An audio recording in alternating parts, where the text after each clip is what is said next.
Welcome to Nat Chat, our regular National Advisory Panel podcast where we chat about homelessness and multiple disadvantage, including trauma, mental illness, domestic abuse and addiction.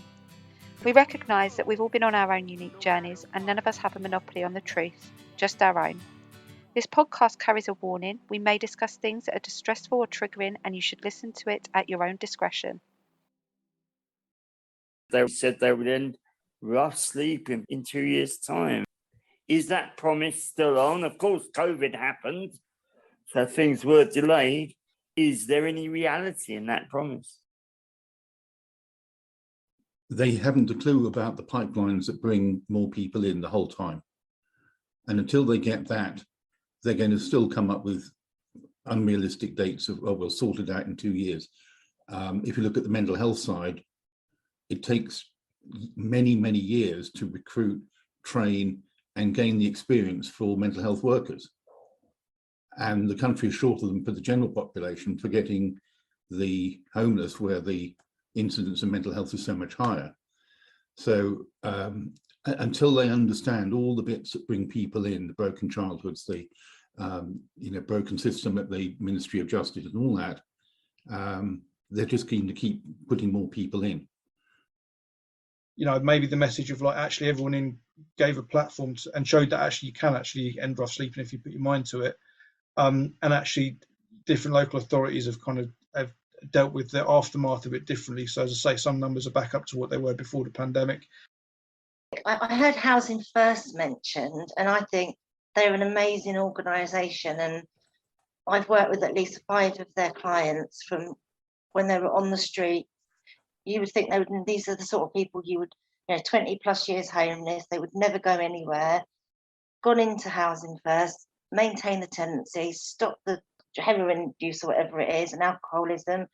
You see them, they're looking well, they're putting on weight, and they're still all of them are still in this Housing First accommodation. So from a personal experience of what I've seen and the journey that they've been on, Housing First are brilliant. And when you see them at commissioners' meetings, they'll talk about trauma-informed care and they're aware of triggers and placing people in the right environment. They're just a really good organisation. Getting some of these pipelines sorted, stopping revolving doors, which for me, one of the biggest ones is the prison service. If we must lock people up, okay, let's just take that as accepted. But for God's sake, if they want to learn, make sure that there is adequate training going on while somebody's inside for 6 months, a year, whatever it happens to be. So ways that might help, as it were, use the current spend and the current thinking more effectively. So that's one line of thinking. The other line of thinking as well is if you don't sort people's lives out when they have fallen down, they're clogging the system up. And again, it's a sort of blunt thing, and I apologize if I upset anybody. But if you can't get out of it, you're sort of floundering around. People do need help and support. I mean, I may come across quite okay, but there are things I just cannot, because of my head, I can't do. So I have to get some help. But otherwise, I'm actually fairly self-supporting. And I think if we can find ways of trying to make those processes more effective, because I hear, as we all do, terms like wraparound services, and depending where you're based, they're often time limited. And somebody goes, well, we're going to allocate you 3 months. Well, if that person needs 6 months, you've messed up before you've even got started.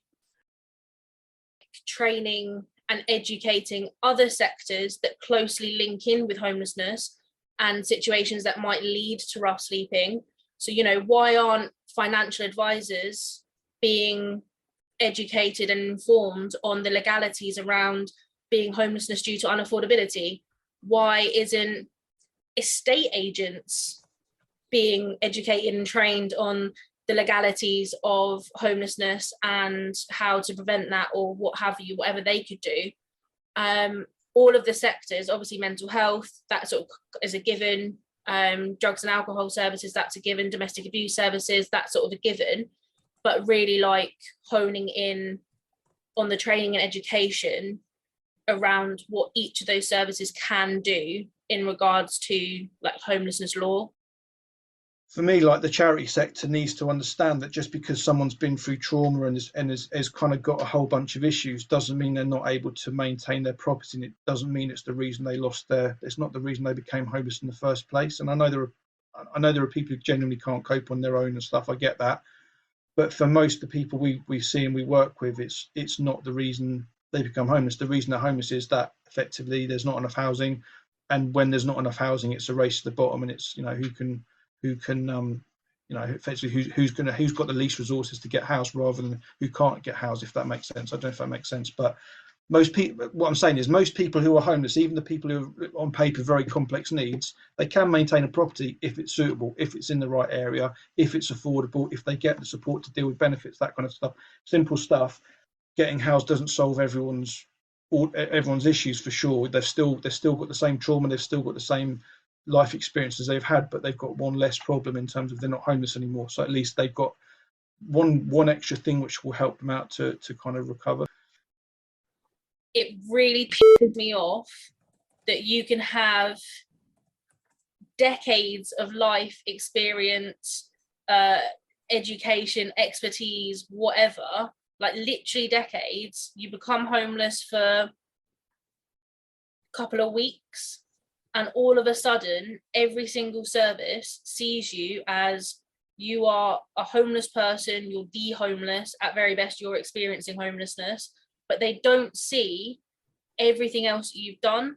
And actually those stories, I think, would challenge the perception of we're there to help them. Actually they need a house, and then they can maybe deal with that one issue that led them to be homeless once they've got a house, a suitable home. But I think those sorts of stories, like the amount of people I've met through Emmaus, I've met doctors, lawyers, artists, like there's so many cool people that do become homeless, and then that's all they're defined as.